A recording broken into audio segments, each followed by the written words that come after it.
and structural reforms have drawn global attention. Confidence in India's capability and potential has only grown in this period. We see the next 5 years as a unique opportunity to realize Sabka Vikas, stimulating balanced growth of all regions. The great Telugu poet and playwright Gurujada Apparao had said, Deshamante matti kadoy, Deshamante manushuloy, meaning a country is not just its soil, a country is its people. In line with this, for us, Vikasit Bharat encompasses zero poverty, 100% quality good school education, access to high quality, affordable and comprehensive health care, 100% skilled labor with meaningful employment, 70% women in economic activities, and farmers making our country the food basket of the world. In this budget, the proposed development measures span 10 broad areas focusing on Garib, Youth, Annadata and Nari, spurring agricultural growth and productivity, building rural prosperity and resilience, taking everyone together on an inclusive growth path, boosting manufacturing and furthering Make in India, supporting MSMEs, enabling employment-led development, investing in people, economy and innovation, securing energy supplies, promoting exports and nurturing innovation. For this journey of development, our four powerful engines are agriculture, MSME, investments and exports. The fuel, our reforms, our guiding spirit, inclusivity, and the destination, Vikasit Bharat. This budget aims to initiate transformative reforms across 6 domains. During the first 5 years, these will augment our growth potential and global competitiveness. The domains are taxation, power sector, urban development, mining, financial sector, and regulatory reforms. Agriculture as the first engine. Now I move to specific proposals, beginning with agriculture as the first engine.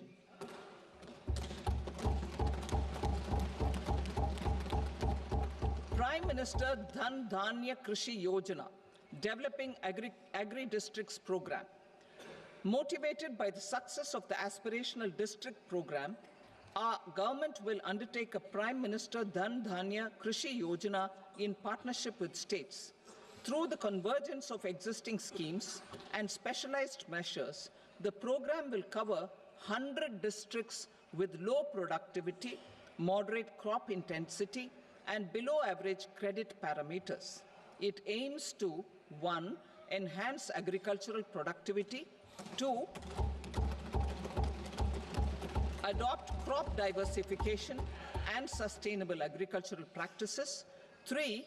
Augment post-harvest storage at the panchayat and block level, 4. Improve irrigation facilities, and 5. Facilitate availability of long-term and short-term credit. This program is likely to help 1.7 crore farmers. Building rural prosperity and resilience. A comprehensive multi-sectoral rural prosperity and resilience program will be launched in partnership with the states. This will address underemployment in agriculture through skilling, investment, technology, and invigorating the rural economy. The goal is to generate ample opportunities in rural areas so that migration is an option but not a necessity. The program will focus on rural women, young farmers, rural youth, marginal and small farmers, and landless families. The details are in Annexure A. Domestic best practices will be incorporated, and appropriate technical and financial assistance will be sought from multilateral development banks. In Phase 1, 100 developing agri-districts will be covered. Atmanirbharta in pulses. Our government is implementing the National Mission for Edible Oilseed for achieving Atmanirbharta in edible oils. Our farmers have the capability to grow enough for our needs and more. 10 years ago, we made concerted efforts and succeeded in achieving near self-sufficiency in pulses. Farmers responded to the need by increasing the cultivated area by 50%, and government arranged for procurement and remunerative prices.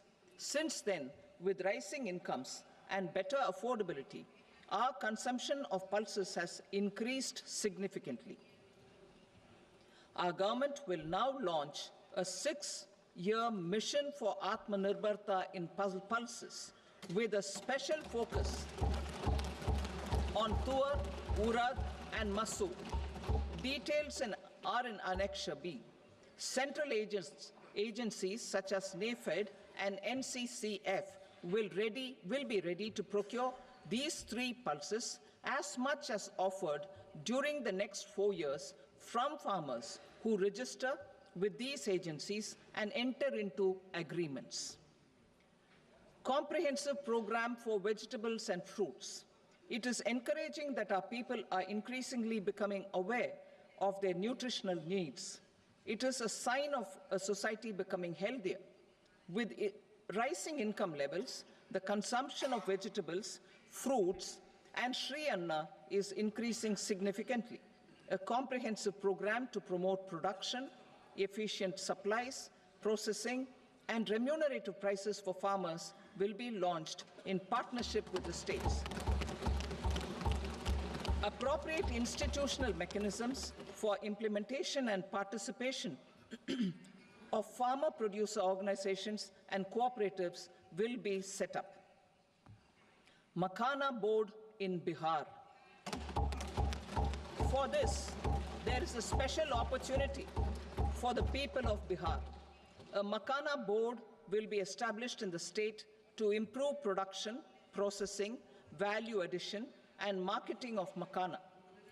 The people engaged in these activities will be organized into FPOs. The board will provide hand-holding and training support to Makhana farmers and will also work to ensure they receive the benefits of all relevant government schemes. A national mission on high-yielding seeds will be launched, aimed at 1. Strengthening research ecosystem, 2. Targeted development and propagation of seeds with high yield, pest resistance, and climate resilience, and 3. Commercial availability of more than 100 seed varieties released since July 2024. India ranks second largest globally in fish production and aquaculture. Seafood exports are valued at 60,000 crore rupees. To unlock the untapped potential of the marine sector, our government will bring in an enabling framework for sustainable harnessing of fisheries from Indian Exclusive Economic Zone and high seas, with a special focus on the Andaman and Nicobar and Lakshadweep Islands. For the benefit of lakhs of cotton growing farmers, I am pleased to announce a mission for cotton productivity. This 5-year mission will facilitate significant improvements in productivity and sustainability of cotton farming and promote extra long staple cotton varieties. The best of science and technology support will be provided to farmers. Aligned with our integrated 5F vision for the textile sector, this will help in increasing incomes of the farmers and ensure a steady supply of quality cotton for rejuvenating India's traditional textile sector. Kisan credit cards facilitate short-term loans for 7.7 crore farmers, fishermen, and dairy farmers. The loan limit under modified interest subvention scheme will be enhanced from 3 lakh rupees to 5 lakh rupees for loans taken through the KCC. For Atmanirbharta in urea production, our government had reopened 3 dormant urea plants in the eastern region. To further augment urea supply, a plant with annual capacity of 12.7 lakh metric tons will be set up at Namrup in Assam.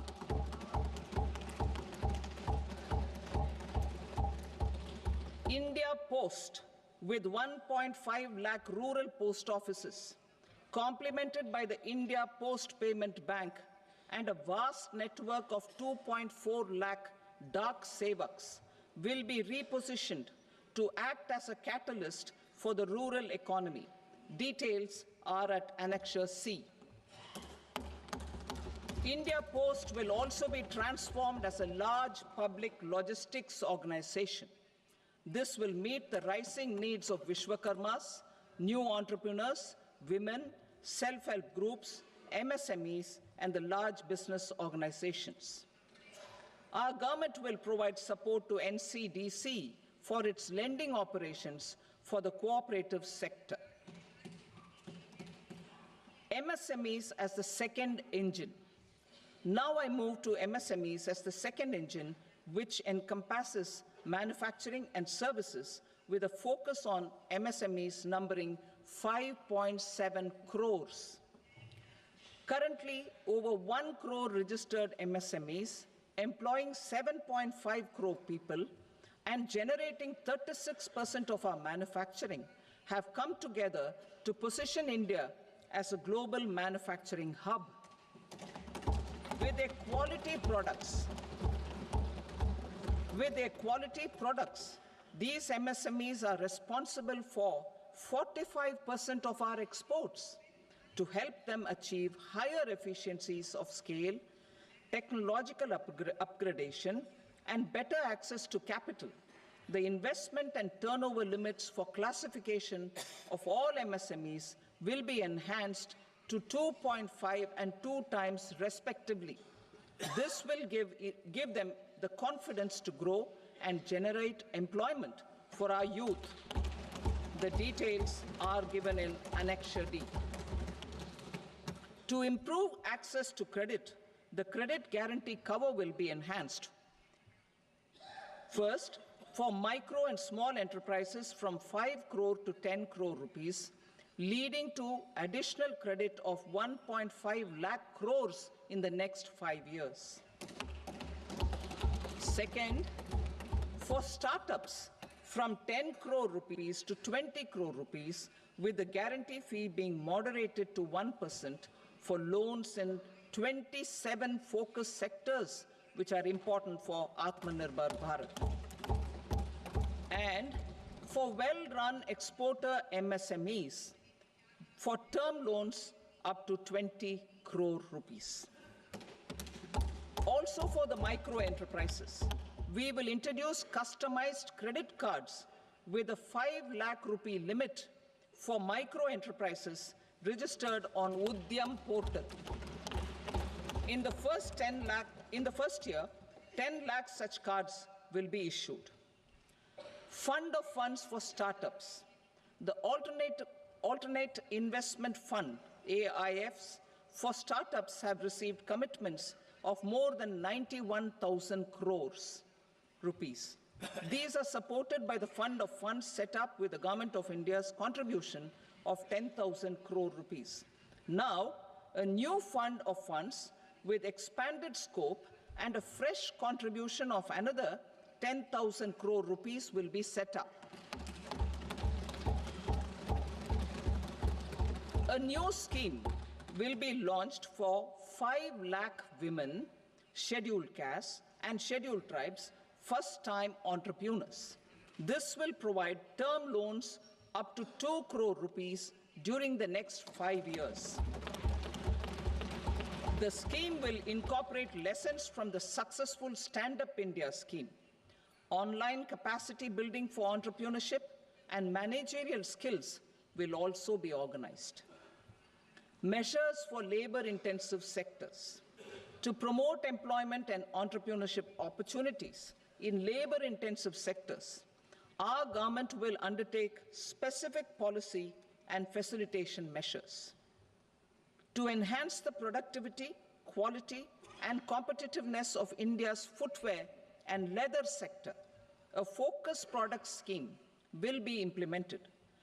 The scheme will support design capacity, component manufacturing, and machinery required for production of non-leather quality footwear, besides the support for leather footwear and products.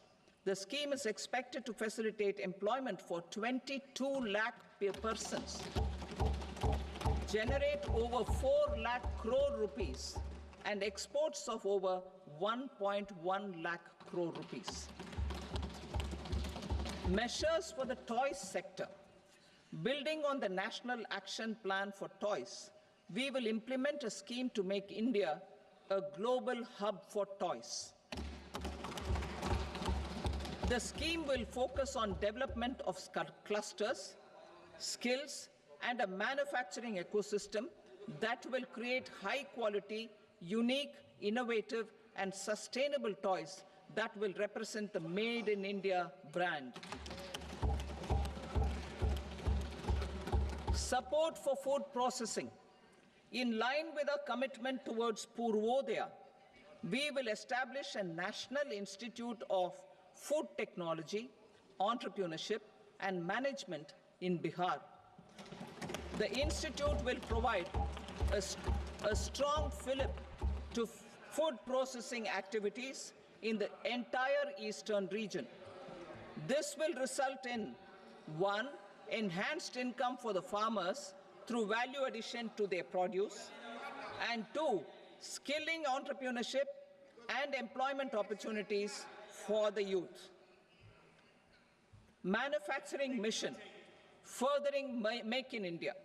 Our government will set up a national manufacturing mission covering small, medium, and large industries for furthering Make in India by providing policy support, execution roadmaps, governance, and monitoring framework for central ministries and states. Details are in Annexure E. Given our commitment to climate-friendly development, the mission will also support clean tech manufacturing. This will aim to improve domestic value addition and build our ecosystem for solar PV cells, EV batteries, motors and controllers, electrolyzers, wind turbines, very high voltage transmission equipment, and grid-scale batteries. Investment as the third engine. Now I move to investment as the third engine, which encompasses investing in people, investing in the economy, and investing in innovation. Investing in people. Saksham Anganwadi and Poshan 2.0. Saksham Anganwadi and Poshan 2.0 program provides nutritional support to more than 8 crore children, 1 crore pregnant women and lactating mothers all over the country, and about 20 lakh adolescent girls in aspirational districts and the Northeast region. The cost norms for these nutritional support will be enhanced appropriately. Atal Tinkering Labs. 50,000 Atal Tinkering Labs will be set up in government schools in the next 5 years to cultivate the spirit of curiosity and innovation and foster a scientific temper among young minds. Broadband connectivity to government secondary schools and PHCs. Broadband connectivity will be provided to all government secondary schools and primary health centers in rural areas under the BharatNet project. Bharatiya Bhasha Pustak Scheme. We propose to implement a Bharatiya Bhasha Pustak scheme to provide digital form Indian language books for schools and for higher education. This aims to help students understand their subjects better and in their language. National Centers of Excellence for Skilling. Building on the initiative announced in the July 24 budget, 5 national centers of excellence for skilling will be set up with global expertise and partnerships to equip our youth with the skills required for Make for India, Make for the World manufacturing. The partnership will cover curriculum design, training of trainers, and a skills certification framework and periodic reviews. Expansion of capacity in IITs. Total number of students in 23 IITs has increased 100% from 65,000 to 1.35 lakh in the past 10 years.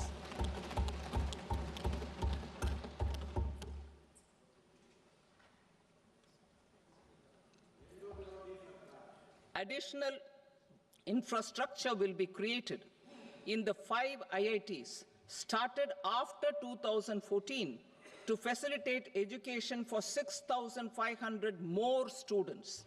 Hostel and other infrastructure capacity at IIT Patna will also be expanded.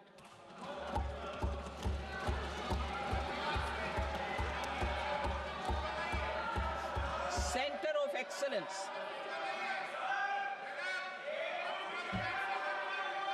Center of Excellence in AI for Education. I had announced 3 centers of excellence in artificial intelligence for agriculture, health, and sustainable cities in 2023. Now a center of excellence in artificial intelligence for education will be set up with a total outlay of 500 crores. Expansion of medical education.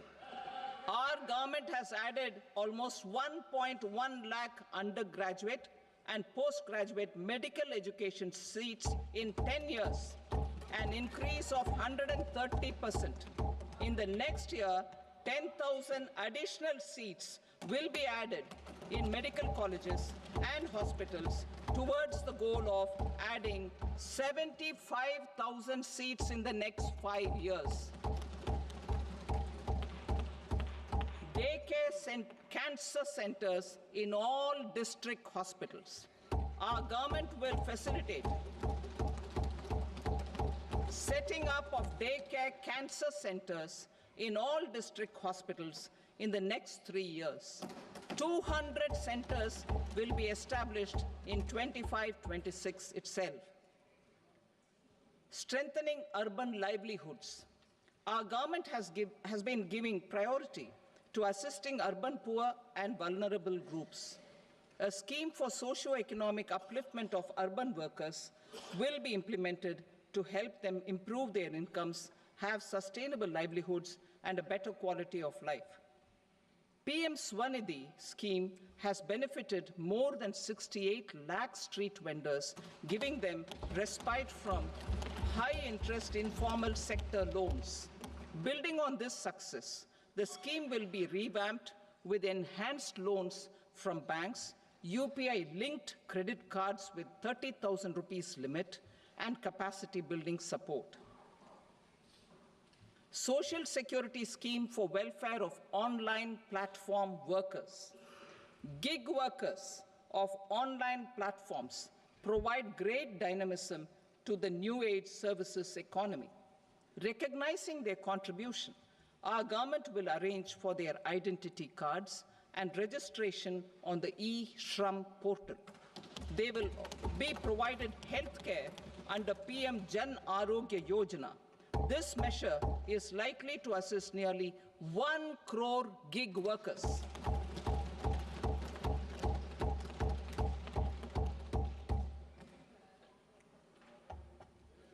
Investing in the economy.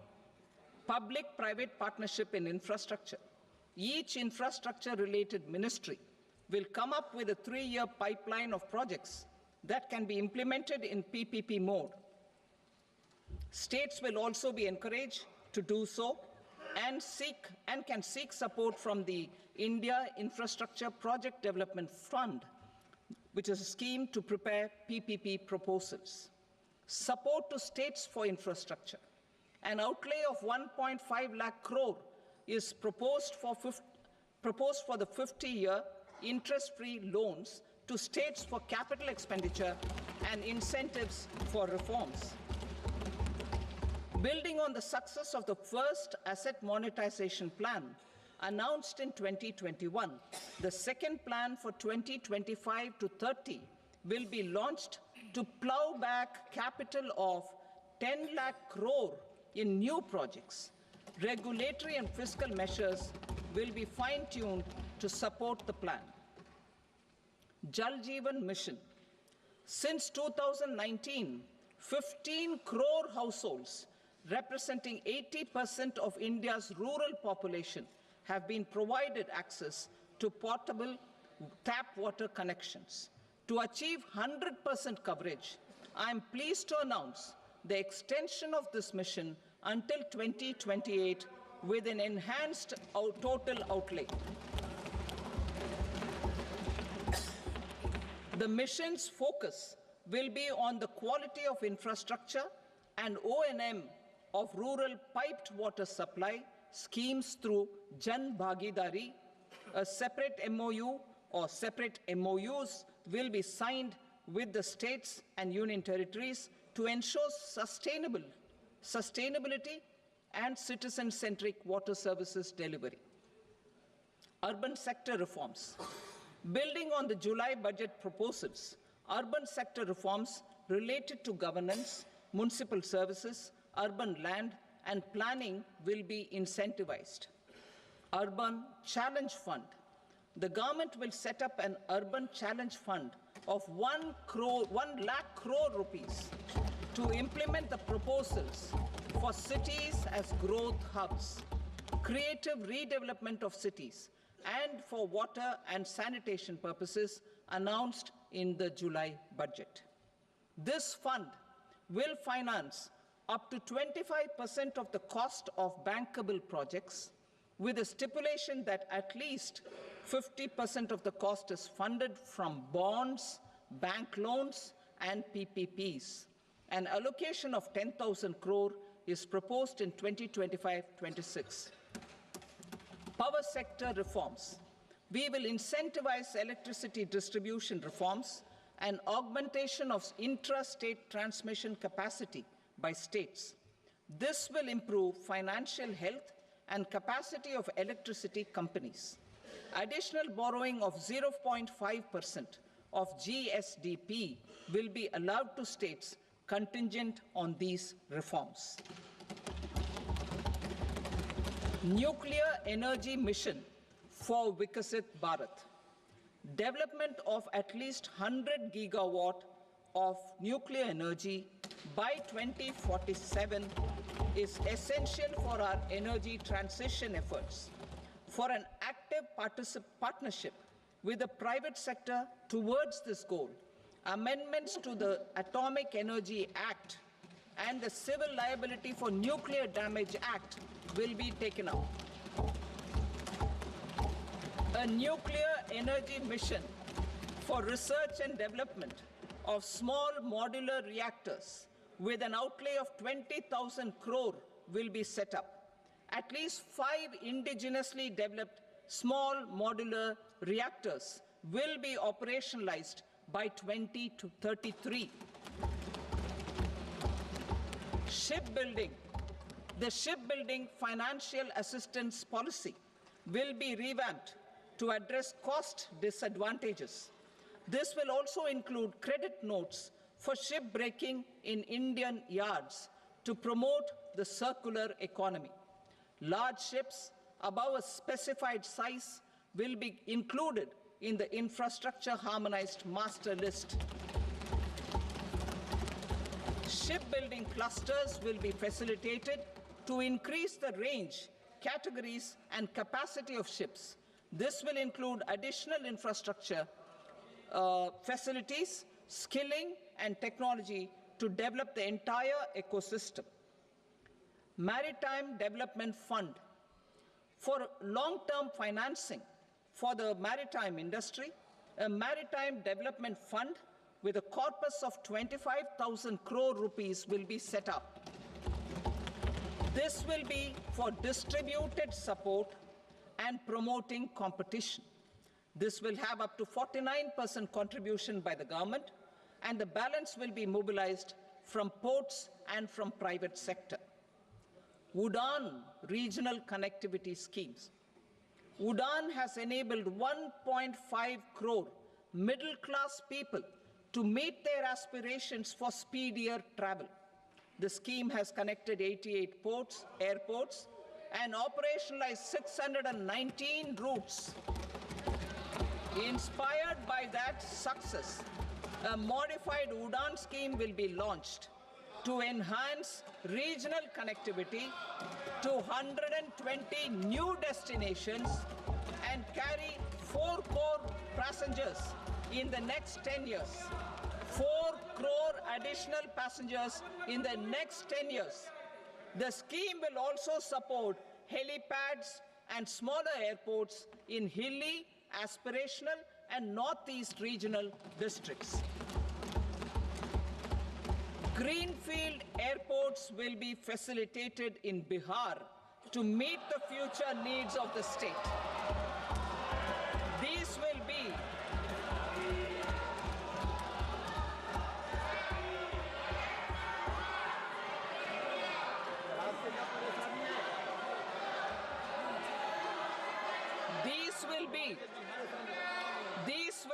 in addition to the expansion of the capacity of Patna Airport and a brownfield airport in Beta. Western Kosi Canal project in Mithilanchal. Financial support will be provided for the Western Kosi Canal ERM project, benefiting a large number of farmers, cultivating over 50,000 hectares of land in the Mithilanchal region of Bihar. Mining sector reforms. Mining sector reforms, including those for minor minerals, will be encouraged through sharing of best practices and institutions of a state mining index. A policy for recovery of critical minerals from tailings will be brought out. Under the special window for affordable and mid-income housing, SWAMI, 50,000 dwelling units in stressed housing projects have been completed and keys handed over to home buyers. Another 40,000 units will be completed in 2025, further helping middle-class families who are paying EMIs on loans taken for apartments while also paying rent for their current dwellings. Building on this success, SWAMI Fund 2 will be established as a blended finance facility with contribution from the government, banks, and private investors. This fund of 15,000 crore rupees will aim for expeditious completion of another 1 lakh units. PM Gati Shakti data for private sector. For furthering PPPs and assisting the private sector in project planning, access to relevant data and maps from the PM Gati Shakti portal will be provided. Tourism for employment-led growth. Top 50 tourist destination sites in the country will be developed in partnership with states through a challenge mode. Land for building key infrastructure will have to be provided by the states. Hotels in these destinations will be included in the infrastructure harmonized list. The following measures will be taken for facilitating employment-led growth. Organizing intensive skill development programs for our youth, including in institutes of hospitality management. Providing mudra loans for homestays. Improving ease of travel and connectivity to tourist destinations. Providing performance-linked incentives to states for effective destination management, including tourist amenities, cleanliness, and marketing efforts. And introducing streamlined e-visa facilities along with visa fee waivers for certain tourist groups. Continuing with the emphasis on places of spiritual and religious significance in the July budget, there will be a special focus on destinations related to the life and times of Lord Buddha. Medical tourism and heal in India. Medical tourism and heal in India will be promoted in partnership with the private sector, along with capacity building and easier visa norms. Investing in innovation. To implement private sector-driven research, development and innovation initiatives announced in the July budget, I am now allocating 20,000 crore rupees for this purpose. A deep tech fund of funds will also be explored to catalyze the next generation startups as a part of this initiative. In the next 5 years, under the PM Research Fellowship Scheme, we will provide 10,000 fellowships for technological research in IITs and IISc with enhanced financial support. The second gene bank with 10 lakh germplasm lines will be set up for future food and nutritional security. This will provide conservation support to both public and private sectors for genetic resources.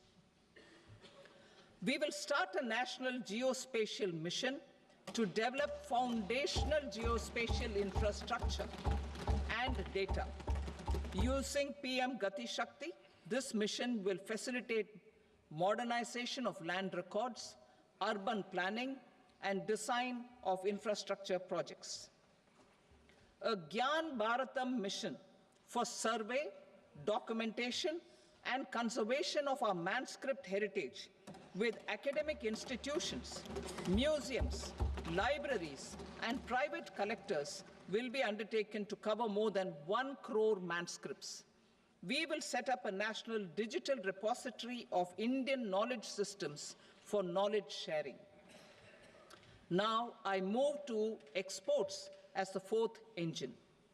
We will set up an export promotion mission with sectoral and ministerial targets driven jointly by the Ministries of Commerce, MSME, and Finance.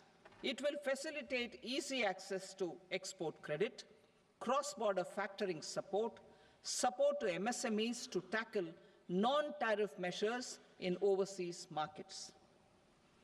A digital public infrastructure, Bharat Trade Net, for international trade will be set up as a unified platform for trade documentation and financing solutions. This will complement the Unified Logistics Interface platform. The BTN will be aligned with international practices. Support will be provided to develop domestic manufacturing capacities for our economy's integration with global supply chains. Sectors will be identified based on objective criteria. Facilitation groups with participation of senior officers and industry representatives will be formed for select products and supply chains. Through this, there are huge opportunities related to Industry 4.0, which needs high skills and talent. Our youth have both. Our government will support the domestic electronic equipment industry to leverage this opportunity for the benefit of our youth. A national framework will be formulated as guidance to states for promoting global capability centers in emerging Tier 2 cities. This will suggest measures for enhancing availability of talent and infrastructure, building bylaw reforms, and mechanisms for collaboration with industry.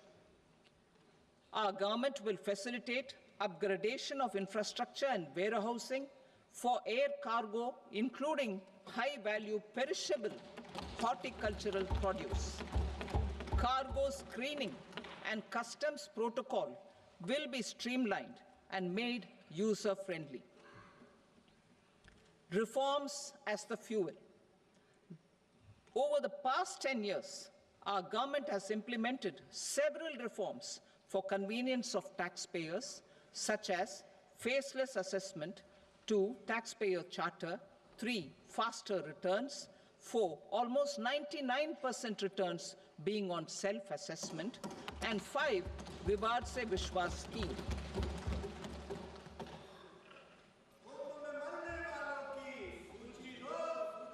Continuing these efforts, I reaffirm the commitment of the Tax Department to trust first, scrutinize later. I also propose to introduce the new income tax bill next week. I will detail the indirect tax reforms and changes in direct taxes in Part B. Financial sector reforms.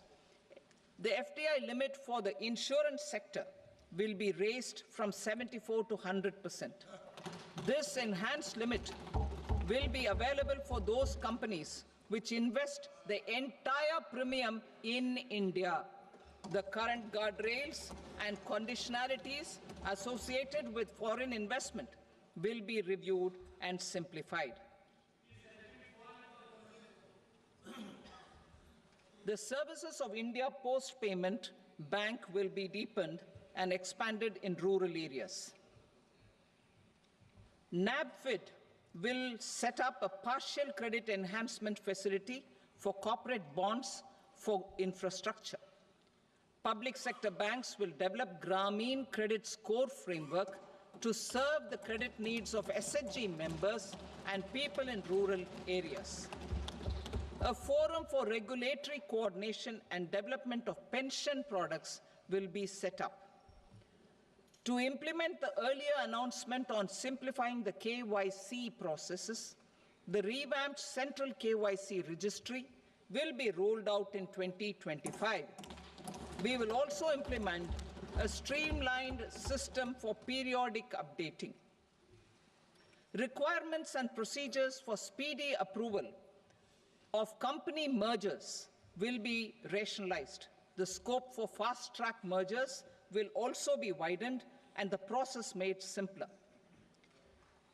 As proposed in the interim budget, we signed bilateral investment treaties with 2 countries in 2024 to encourage sustained foreign investment, and in the spirit of First Develop India, the current model BIT will be revamped and made more investor-friendly. In the last 10 years, in several aspects, including financial and non-financial, our government has demonstrated a steadfast commitment to ease of doing business. We are determined to ensure that our regulations must keep up with technological innovations and global policy developments. A light-touch regulatory framework based on principles and trust will unleash productivity and employment. Through this framework, we will update regulations that were made under old laws. To develop this modern, flexible, people-friendly, and trust-based regulatory framework appropriate for the 21st century, I propose 4 specific measures. A high-level committee for regulatory reforms will be set up for a review of all non-financial sector regulations, certifications, licenses, and permissions. The committee will be expected to make recommendations within a year. The objective is to strengthen trust-based economic governance and take transformational measures to enhance ease of doing business, especially in matters of inspection and compliances. States will be encouraged to join in this endeavor. An investment friendliness index of states will be launched in 2025 to further the spirit of competitive, cooperative federalism. Under the Financial Stability and Development Council, a mechanism will be set up to evaluate impact of the current financial regulations and subsidiary instructions. It will also formulate a framework to enhance their responsiveness and development of the financial sector. In the Jan Vishwas Act 2023, more than 180 legal provisions were decriminalized. Our government will now bring up the Jan Vishwas Bill 2.0 to decriminalize more than 100 provisions in various laws. I now move to fiscal policy. In the July budget, I had committed to staying the course for fiscal consolidation. Our endeavor will be to keep the fiscal deficit each year such that central government debt remains on a declining path as a percentage of the GDP. The roadmap for the next 6 years has been detailed in the FRBM statement. Revised estimates for 2024-25. The revised estimate of the total receipts other than borrowings is 31.47 lakh crore rupees, of which the net tax receipts are 25.57 lakh crore rupees. The revised estimate of the total expenditure is 47.16 lakh crore rupees, of which the capital expenditure is about 10.18 lakh crore rupees. The revised estimate of the fiscal deficit is 4.8% of the GDP. Budget estimates for 25-26. Coming to 25-26, the total receipts other than borrowings and total expenditure are estimated at 34.96 lakh crore rupees and 50.65 lakh crore rupees respectively. The net tax receipts are estimated at 28.37 lakh crore rupees. The fiscal deficit is estimated to be 4.4% of GDP. To finance the fiscal deficit, the net market borrowings from dated securities are estimated at 11.54 lakh crore. The balance financing is expected to come from small savings and other sources. The gross market borrowings are estimated at 14.82 lakh crore rupees. I will now move to Part B. Indirect taxes. My proposals relating to customs aim to rationalize tariff structure and address duty inversion. These will also support domestic manufacturing and value addition, promote exports, facilitate trade, and provide relief to common people. Rationalization of customs tariff structure for industrial goods. As a part of comprehensive review of customs rate structure announced in July 2024 budget, I propose to 1. Remove 7 tariff rates. This is over and above the 7 tariff rates removed in 23-24 budget. After this, there will be only 8 remaining tariff rates, including 0 rate. 2. Apply appropriate cess to broadly maintain effective duty incidence, except on a few items where such incidence will reduce marginally. 3. Levy not more than 1 cess or surcharge. Therefore, I propose to exempt social welfare surcharge on 82 tariff lines that are subject to a cess. I shall now take up sector-specific proposals. To provide relief to patients, particularly those suffering from cancer, rare diseases, and other severe chronic diseases, I propose to add 36 life-saving drugs and medicines to the list of medicines fully exempted from basic custom duty.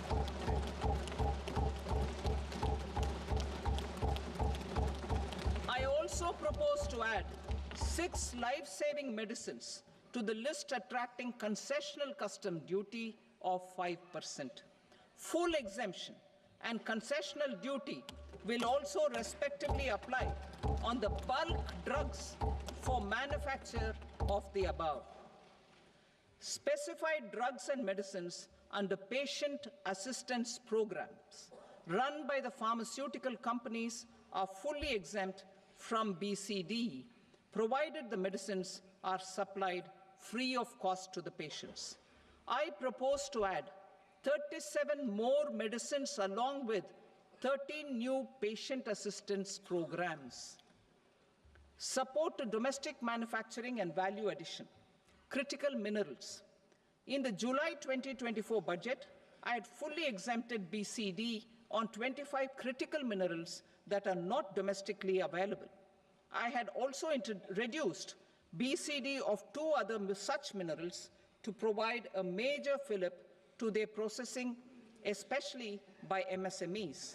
Now, I propose to fully exempt cobalt powder and waste, the scrap of lithium-ion battery, lead, zinc, and 12 more critical minerals. This will help secure the availability for manufacturing in India and promote more jobs for our youth.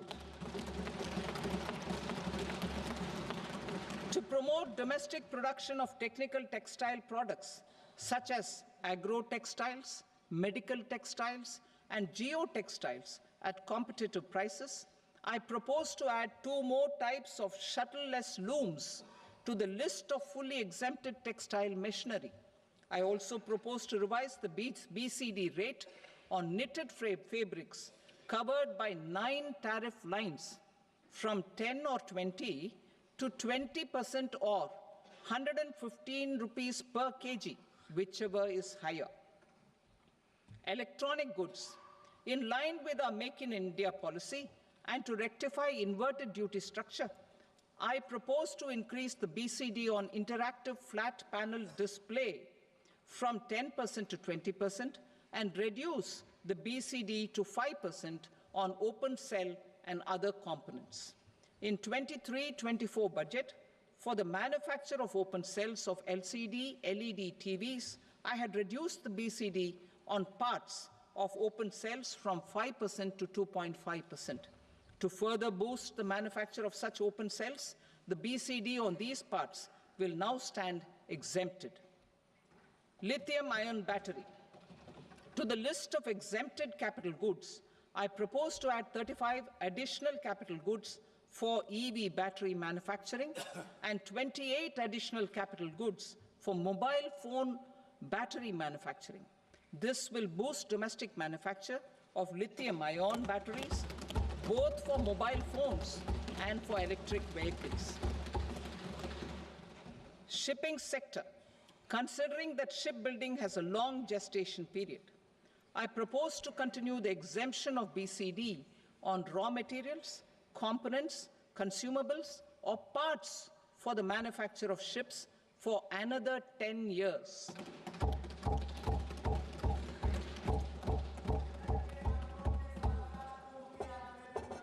I also propose the same dispensation for shipbreaking to make it more competitive. Telecommunication. To prevent classification disputes, I propose to reduce the BCD from 20% to 10% on carrier-grade Ethernet switches to make it at par with non-carrier-grade Ethernet switches. Export promotion. To facilitate exports of handicrafts, I propose to extend the time period for export from 6 months to 1 year, further extendable by another 3 months if required. I also propose to add 9 items to the list of duty-free inputs. I propose to fully exempt BCD on wet blue leather to facilitate imports for domestic value addition and employment. I also propose to exempt crust leather from 20% export duty to facilitate exports by small tanners. Marine products. To enhance India's competitiveness in the global seafood market, I propose to reduce BCD from 30% to 5% on frozen fish paste, surimi, for manufacture and export of its analog products. I also propose to reduce BCD from 15% to 5% on fish hydrolysates for manufacture of fish and shrimp feed. In July 2024 budget, to promote development of domestic MROs for aircraft and ships, I had extended the time limit for export of foreign origin goods that were imported for repairs from 6 months to 1 year and further extendable by 1 year. I now propose to extend the same dispensation for railway goods. Time limit for provisional assessment. Presently, the Customs Act 1962 does not provide any time limit to finalize provisional assessments, leading to uncertainty and cost to trade. As a measure of promoting ease of doing business, I propose to fix a time limit of 2 years, extendable by a year, for finalizing the provisional assessment. I propose to introduce a new provision that will enable importers or exporters, after clearance of goods, to voluntarily declare material facts and pay duty with interest but without penalty. This will incentivize voluntary compliance. However, this will not apply in cases where department has already initiated audit or investigation proceedings. For industry to better plan their imports, I propose to extend the time limit for the end use of imported inputs in the relevant rules from 6 months to 1 year. This will provide operational flexibility in view of cost and uncertainty of supply. Further, such importers will now have to file only quarterly statements instead of a monthly statement.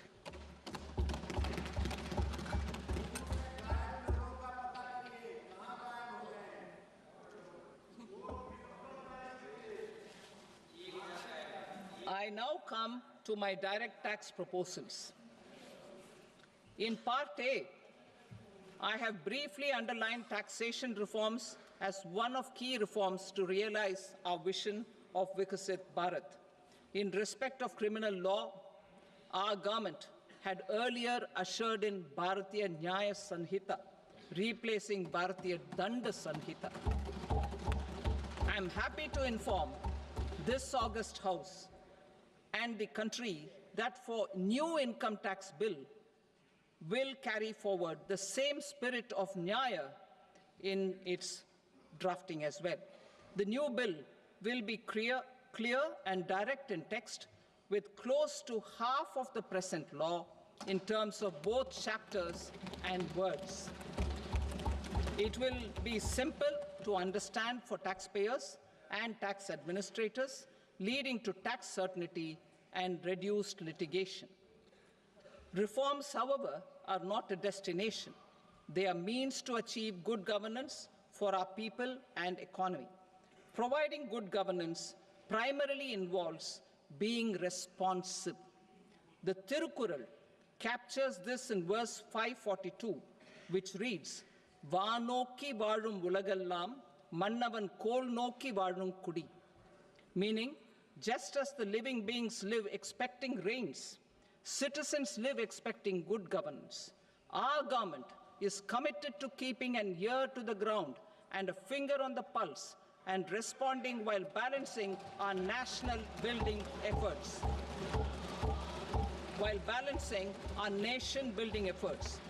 The following measures will detail just how our government will, under the guidance of PM Modi, has taken steps to understand and address.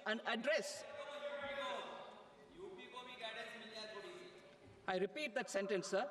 The following measures will detail just how our government, under the guidance of PM Modi, has taken steps to understand and address the needs voiced by our citizens.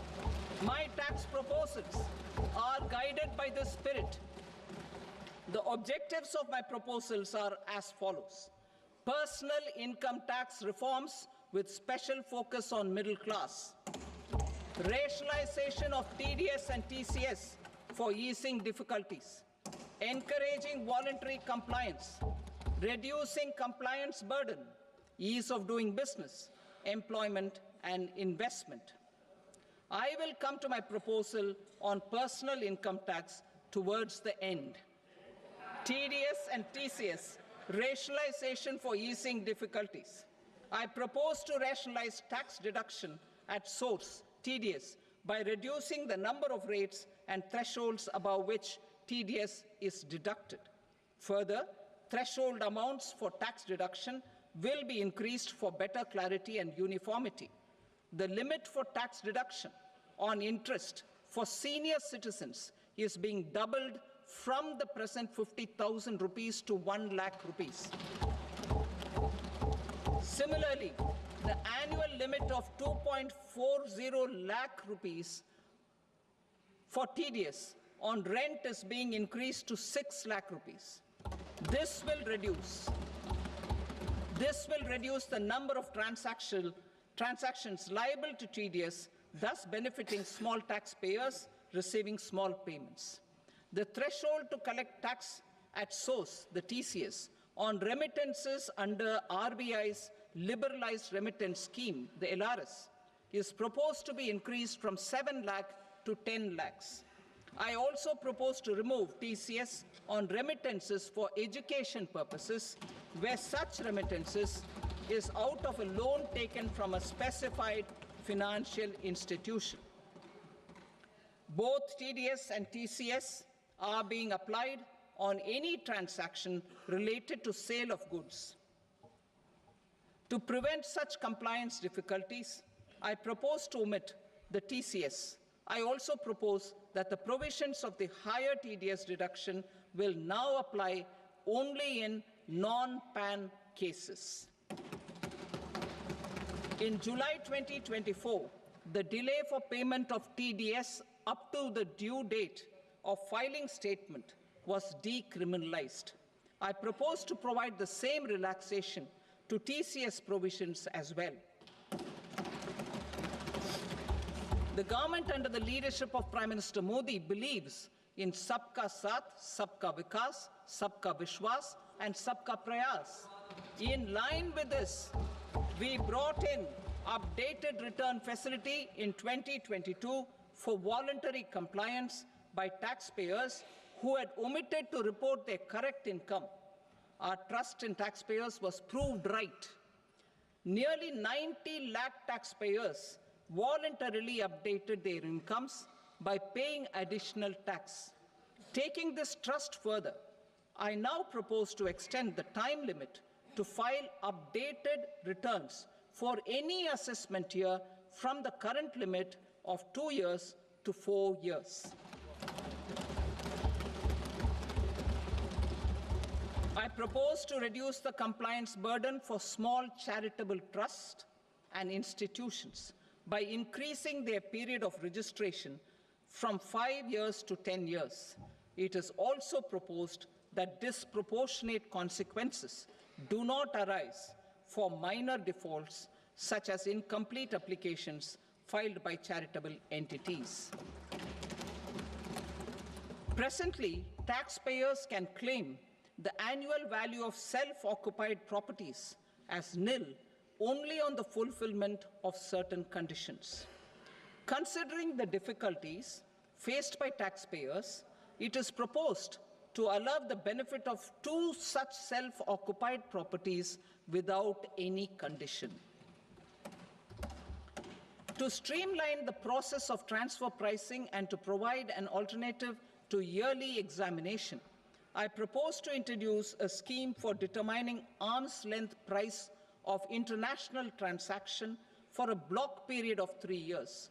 This will be in line with global best practices. With a view to reduce litigation and provide certainty in international taxation, the scope of safe harbor rules is being expanded. A number of senior and very senior citizens have very old national savings schemes accounts. As interest is no longer payable on such accounts, I propose to exempt withdrawals made from NSS by individuals on or after 29th August 2024. I am also proposing to allow similar treatment to NPS Vatsalya accounts as is available to normal NPS accounts subject to overall limits. In my speech in July 2024, I had promised that all processes, including giving effect to appellate orders, shall be digitalized, and made paperless over the next 2 years. So I'm happy to announce that digitalization is being made operational now. In July 2024, we brought in the Vivad Se Vishwas scheme to resolve income tax disputes pending in appeal. The scheme has received a great response, with nearly 33,000 taxpayers having availed of the scheme to settle their disputes. I have a few proposals to promote investment and employment. It is proposed to provide a presumptive taxation regime for non-residents who provide services to a resident company that is establishing or operating an electronics manufacturing facility. I further propose to introduce a safe harbor for tax certainty for non-residents who store components for supply to specified electronics manufacturing units. Presently, the tonnage tax scheme is available only to sea-going ships. The benefits of existing tonnage tax scheme are proposed to be extended to inland vessels registered under the Indian Vessels Act 2021 to promote inland water transport in the country. Extension for incorporation of startups. We continue to support the Indian startup ecosystem. I propose to extend the period of incorporation by 5 years to allow the benefit available to startups which are incorporated before 1/4/2030. In order to attract and promote additional activities in the IFSC, I am inter alia proposing specific benefits to ship leasing units, insurance offices, and treasury centers of global companies which are set up in IFSC. Further, to claim benefits, the cutoff date for commencement in IFSC has also been extended by 5 years to 31/3/2030. Category 1 and Category 2 AIFs are undertaking investments in infrastructure and other such sectors. I propose to provide certainty of taxation to these entities on the gains from securities, to promote funding from sovereign wealth funds and pension funds to the infrastructure sector. I propose to extend the date of making an investment by 5 more years up to 31st March 2030.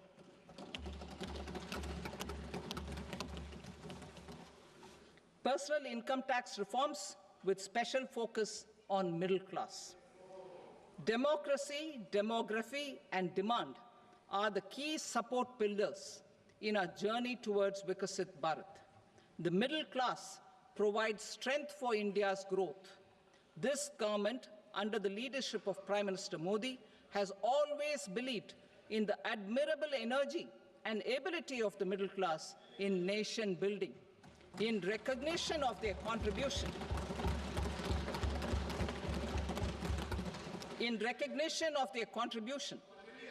we have periodically reduced their tax burden. Right after 2014, the nil tax slab was raised to 2.5 lakhs of rupees, which was further raised to 5 lakh rupees in 2019 and to 7 lakh rupees in 2023.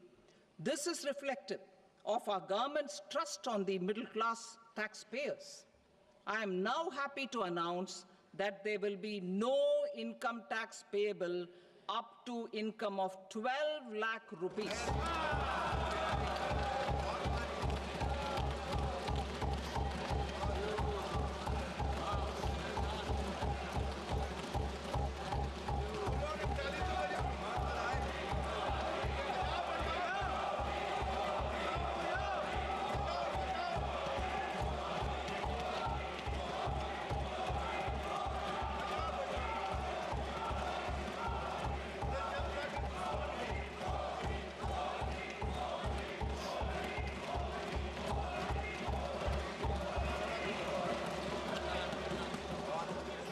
So, average income of 1 lakh per month other than the special rate income such as capital gains under the new regime. This limit will be 12.75 lakh for salaried taxpayers due to the standard deduction of 75,000. slabs and rates are being changed across the board to benefit all taxpayers. The new structure will substantially reduce the taxes of the middle class and leave more money in their hands, boosting household consumption, savings, and investment. In the new tax regime, I propose to revise tax rate structures as follows. 0 to 4 lakh rupees nil, 4.8 lakh rupees to 4 to 8 lakh rupees 5%, 8 to 12 lakh rupees 10%, 12 to 16 lakh rupees 15%, 16 to 20 lakh rupees 20%, 20 to 24 lakh rupees 25%, and above 24 lakh rupees 30%. To taxpayers up to 12 lakh of normal income, other than special rate income such as capital gains. I read that again. To taxpayers up to 12 lakh of income, other than special rate income such as capital gains, tax rebate is being provided in addition to the benefit due to slab rate reduction in such a manner that there is no tax payable by them. The total tax benefit of slab rate changes and rebate at different income levels can be illustrated with a few examples. A taxpayer in the new regime with an income of 12 lakh rupees will get a benefit of 80,000 rupees in tax, which is 100% of tax payable as per the existing rates. A person having income of 18 lakh rupees will get a benefit of 70,000 rupees in tax, that is 30% of tax payable as per existing rates. A person with an income of 25 lakh gets a benefit of 1,10,000 rupees, that is 25% of his tax payable as per existing rates. Details of my tax proposals are given in the annexure. As a result of these proposals, Honorable Speaker, sir, revenue of about 1 lakh crore in direct taxes and 2,600 crores in indirect taxes will be foregone. Mr. Speaker, sir, with this, I commend the budget to this august House.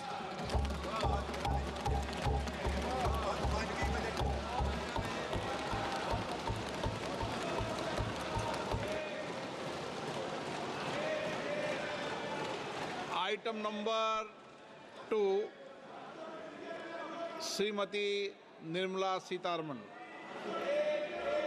Sir, with your permission, I rise to lay on the table the following statements under Section 3(1) of the Fiscal Responsibility and Budget Management Act, 2003. Medium-term fiscal policy cum fiscal policy strategy statement and macroeconomic framework statement. Item number 3, Srimati Nirmala Sitharaman. Sir, with your permission, I rise to move for leave to introduce the Finance Bill 2025. प्रश्न ये है कि विधेयक को पुनर्स्थापित करने की अनुमति प्रदान की जाए। जो सदस्य इसके पक्ष में हाँ कहें, जो सदस्य विरोध में ना कहें, मेरे विचार में निर्णय हाँ वालों के पक्ष में हुआ, हाँ वालों के पक्ष में अनुमति प्रदान की जाती है। माननीय मंत्री जी, अब विधेयक को पुनर्स्थापित करें। Sir, I introduce the bill. Thank you. सभा की कार्रवाई सोमवार दिनांक 3 फरवरी 2025 को प्राप्त 11 बजे तक के लिए स्थगित की जाती है।